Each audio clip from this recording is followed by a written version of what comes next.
And this week, the WWE is getting sued again. Wow, now what? Yeah. Believe it or not, they're getting sued by an ex-creative writer. Her name is Brittany Abrahams. His daughter, when she was had some power when she used to work there, she wanted to have more inclusivity about women because she's one of these fucking lesbian feminists. Well, she's not lesbian because she has kids with that fucking wrestler.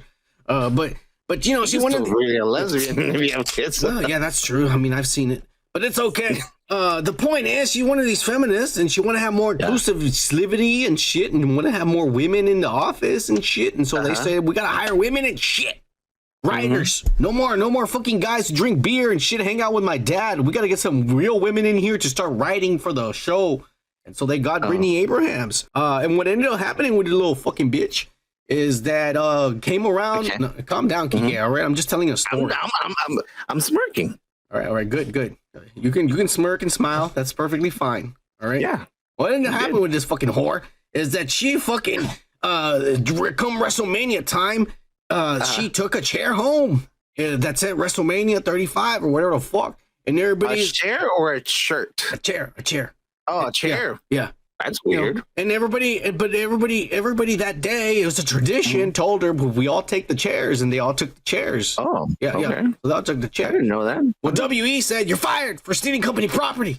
What? Yeah. Hang on. It gets crazier. Even though everyone else did the same thing, because it's a tradition. Big man is like, she's fucking fired. Yeah. Well, I mean, that's really the official. But what really happened was that was the excuse that we need to get rid of her somehow. Let's just say she did this and we'll fire her. Jesus. Okay. Yeah. But guess what? Now she's suing them for unlawful firing and also for being racists. Yeah. What happened? Well, she says that there were tons of black wrestlers that would constantly come and complain to the writers that I don't want to say this. Like, no, this sounds ghetto and shit like that. And they said, well, no, because the boss says you got to say this. This is the story and shit. And she says, and they did that. And she goes, they would also make men dress like women and humiliate them on TV for laughs. Well, yeah, now, I mean, all this is true. Okay. All this is true. And she says, it's well known that black people don't like to dress up as women. Yeah. But they still make them do it, and they did it for money. Yeah, you're gonna pay millions of dollars. I would do it. Fuck yeah, in a second. I mean, of course you will. Yeah, in a second. Then they made a black wrestler named Apollo Crews, which is a badass. I know who. That is a really badass fucking name. Apollo Crews is a badass, and that's when I used to watch it back in the day.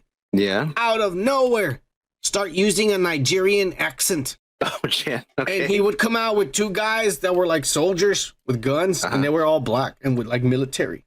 And he came out and he talked like he was from Wakanda and shit. I'm not playing. I was just like, wait a minute, he was talking perfect English last week. What the fuck's going on? Yeah. She's saying, she's saying they're being fucking racists. All right. And she says one of the worst things that were pitched in the writer's room. And I said, we can't do that. But a lot of people are saying, yeah, what do you know, you lesbian? Okay. Yeah, well, I'm just repeating what people were saying. All right. One of the things they pitched was they have this guy from Saudi Arabia they signed, Mansoor. He's a fucking, he's a young guy and he's a prodigy and he's picking it up pretty quick. But they were going to have a storyline where he's in love with this fucking chick and some other wrestler gets mad and because he likes that chick and she was going to go and show her evidence that this guy from Saudi Arabia was actually the mastermind behind 9/11. Yeah, dude. Now, this didn't make the live show. Thank God it didn't make the live show. But this is the kind of shit that's being pitched behind the scenes to the boss. Wow. And that's what she's suing them for.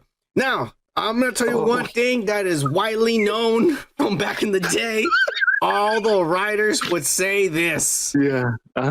We're writing not for an audience or for children from 14 to 25. Yeah. We're writing for one person. We're writing to entertain him, Vince McMahon. Oh. All the writers would say, if you want your story, because everybody says they have a meeting, they say, well, I want to do this, and this is what will happen. If he doesn't like it, he'll say, no. Who else got an idea? So everyone just trying to, what does he like? Oh, he likes this. Okay. And they're writing stuff to his liking. They're not right. That's what the problem was and still is to this day, I think. They're writing for an audience of one. And because of this, now they're getting sued as a company. Wow. What do you think? No longer is it coming after him. They're saying, hey, the writers and your whole company's racist because they kind of shit you exposed me to. You know what I say? Dude, what happens when you include people, when you include these girls that shouldn't be in this kind of business? The wrestling, this is about tits and ass and motherfuckers with little Speedos sweating all over each other. We don't need a woman here trying to dictate what kind of storylines we have, Kike. Oh, well. We're getting drunk and we're watching people beat each other up. So what if one of them ends up being the guy who caused 9/11? It's funny and it's fake. Yeah. So what the fuck? You know, I always said this, like, comedy is for the people that are fucked up, first of all, and can take a joke. We both fucked up. We can take a joke. We went through a lot of fucked up shit, and we can take a joke. It doesn't offend us, you know?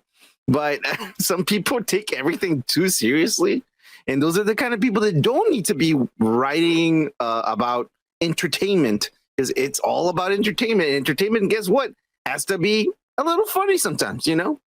And you're in the wrong fucking, job, you know? Yeah. You want to write a fucking novel? Go write fucking Game of Thrones or something like that. That's fine. Go ahead. You're allowed to. Go help him out because that son of a bitch still hasn't finished the last book and I'm pissed. Yeah, exactly. I want to know how it really ends, not the way the fucking show ended it. I mean, the guy's probably going to say, no, I write solo, motherfucker. He's taking forever, that son of a bitch. Yeah, well, good things come in fuck you, he might die soon. You seen the size of him? He could be diabetic. He went to diabetic shock before he even finishes the book. He's going to disappoint us all if he dies. I'm going to go spit in his grave. Fuck you. Well, you're going to spit on his... Really? Yeah. If he doesn't finish the book and he dies before, yes, I'll be that pissed. I want to know the real ending, not the shitty show one. Well, I mean, come on, give him time, man. It's gonna come up with something cool. Anyways, fuck you, Vince McMahon, and your racist ways. Hey, like shit like this, make sure you like and subscribe to our channel, and check out the full podcast on the link to the right, where we discuss more topics we don't post on these short videos. Peace.